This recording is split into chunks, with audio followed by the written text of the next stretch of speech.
What is going on?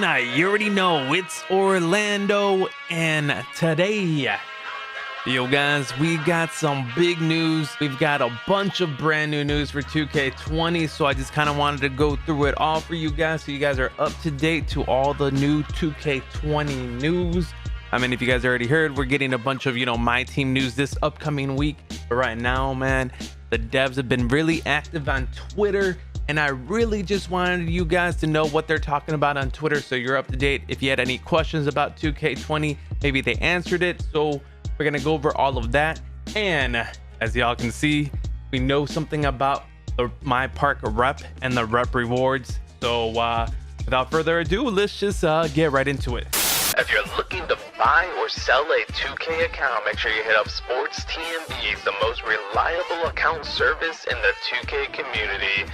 He has a bunch of accounts with high overalls, max badges, and more. Make sure you let him know Orlando in Chicago sent you. A little bit more taller, man. People are talking about lowering VC prices.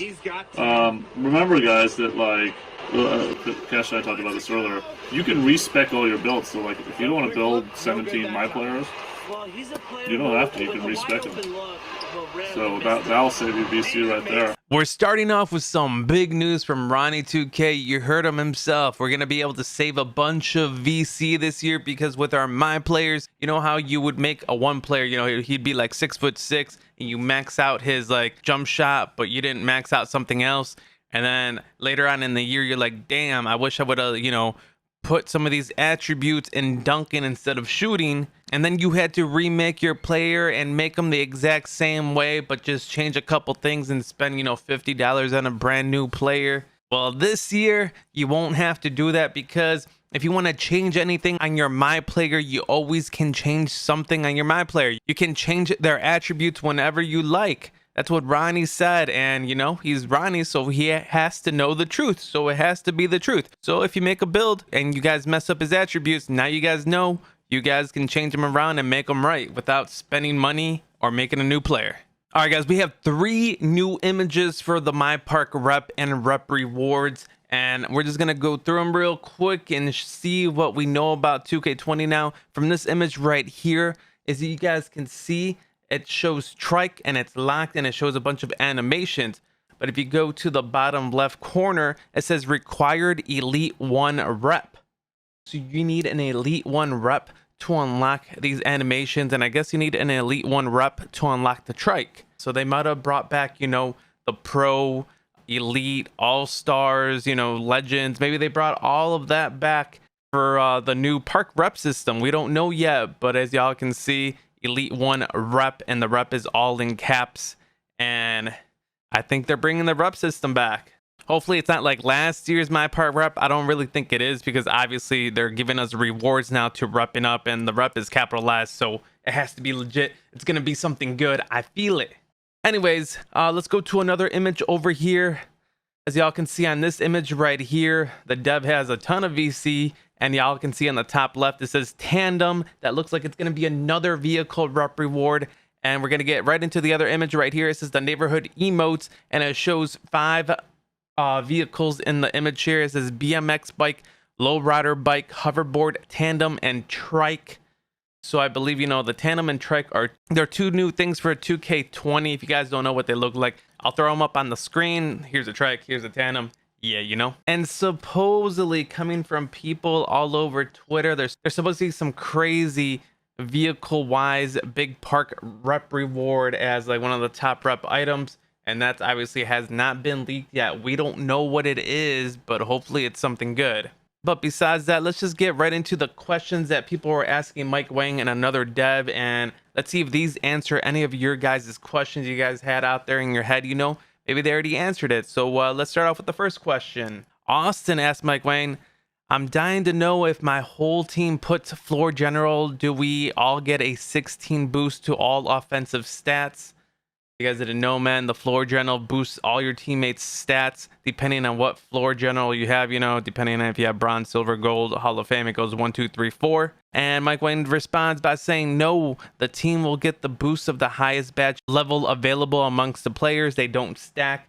If you guys know, the floor general badge does not stack. whoever has the highest tier badge on your team, that's the only badge that will be active for the, that game. Fellow Deaded asks, is there a point of having both Relentless Finisher and Contact Finisher? Mike Wayne responds saying, Contact Finisher helps you make contact layups. Relentless Finisher helps you do it more times.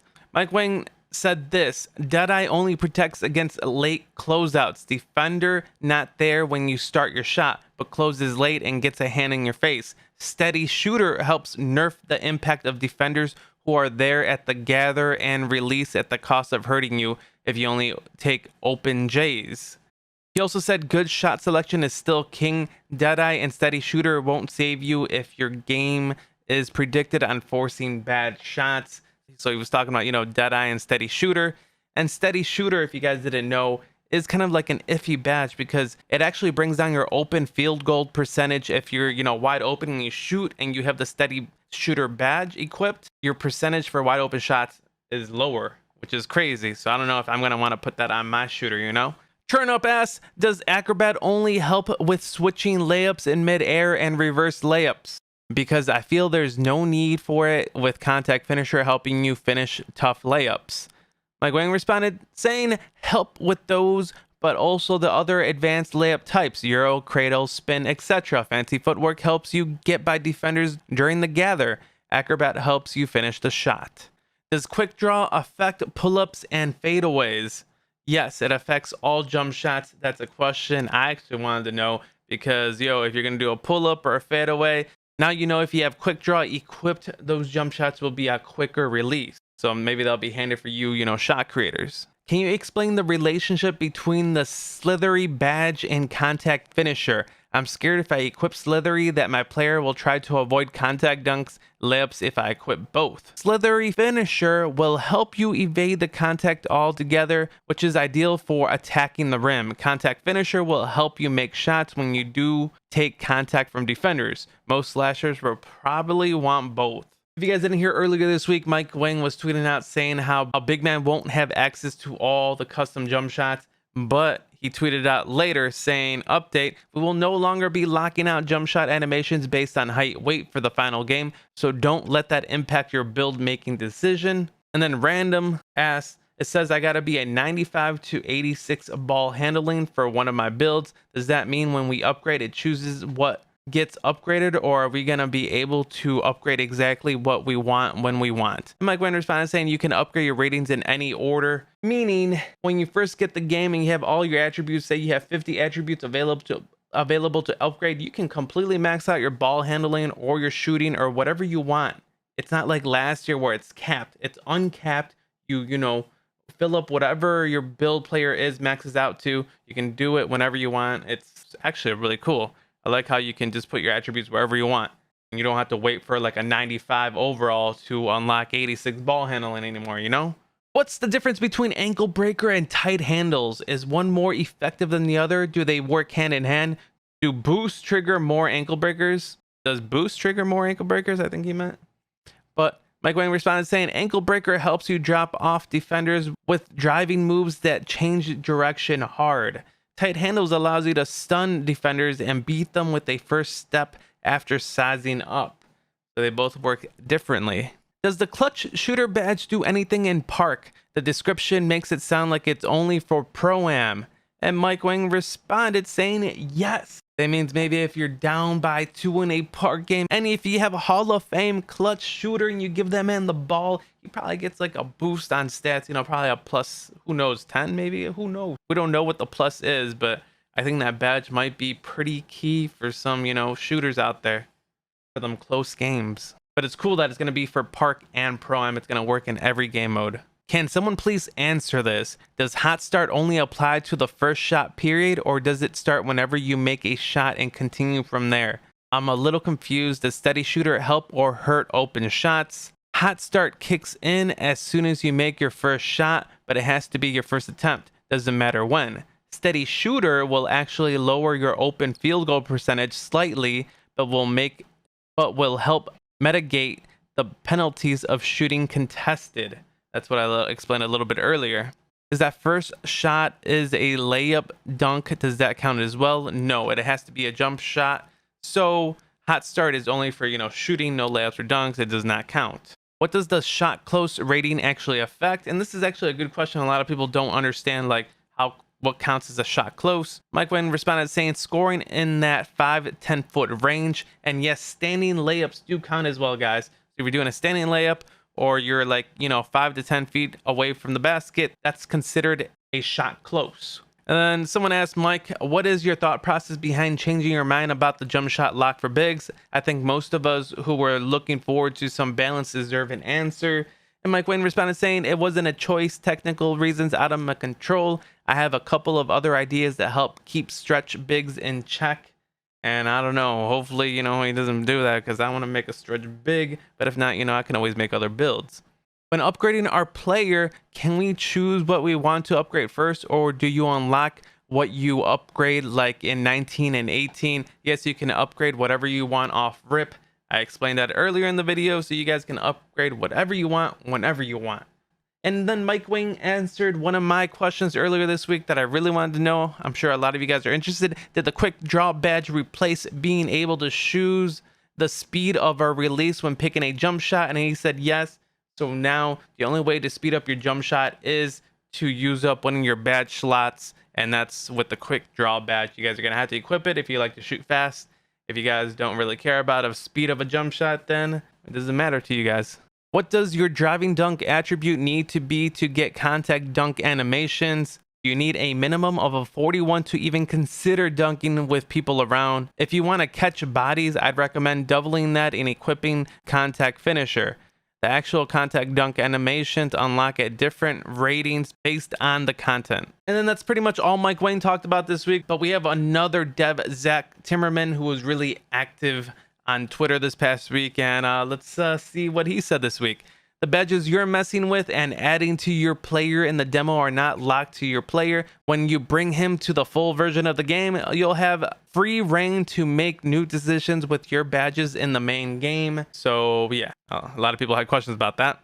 NBA 2K Lab asked Zach Timmerman about the floor general badge. He wanted to make sure if ball control is affected with floor general, and Zach Timmerman answered saying, ball handle, formerly known as ball control, is boosted by floor general. So if you dribble heads want to know about that, there you go. And then Zach also said a bunch of stuff on Twitter. We'll go over some of these tweets. Defensive leader replaces defensive anchor, new name because anchor felt big man like. Any position can equip defensive leader.